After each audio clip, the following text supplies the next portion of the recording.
হ্যাঁ, আপনাদেরকে দেখাচ্ছি আসলে ইতিমধ্যে হাজির হয়ে গেছে সেই পরকীয়ার নাটকের নায়িকা, যিনি কিনা পরকীয়া করতে গিয়ে নাটকের শুটিং আর কি উনি আসলে ওই সেই নায়িকা চলে আসছেন মিজান ভাইয়ের কাছে। আজকে মিজান ভাইকে অনেক মিজান ভাই কতটুকু পেজ কাটছে? কে কাটছে? ওনার নাম কি জানেন? জয়া মির্জা। উনি একজন অভিনেতা, উনি নাটক করে, উনি খুবই আসলে ফ্রি মাইন্ডের মানুষ।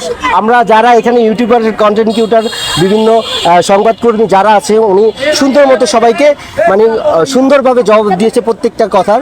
তো আসলে আপনার কাছে কেমন লাগতেছে ওনার পাশে দাঁড়িয়ে? ভালো, ওনাকে আমি মূলত ওনাকে দেখতে আসছি, বিষয়টা এমন না। আমি খাবার ভালো, খাবারের মান ভালো বিদায় কি খাইতে আসছি। কাছাকাছি থাকি, মিরপুর 11 অনেক কাছে, কিন্তু এটা বিষয় না। বাট সময়ের বা ব্যস্ততার জন্য আসা হয় না। ওনাকে আমি দেখি রেগুলার, আমরা দিয়ে যাইতে হয় আমাদের কাজ টাজ থাকে শুটিংয়ের জন্য। আমাদের নেক্সট শুটিং হয়েছিল এই যে এইদিকে আপনার, তো আমি দেখছি ওনাকে যাওয়ার সময় অনেক ভিড়, অনেক ব্যস্ততার মধ্যে উনি কাজ করতেছে। আমি ওনাকে দেখি, এটা নিয়ে নতুন কিছু না, জন্য খাবার ভালো, এটার জন্য আসা এখানে।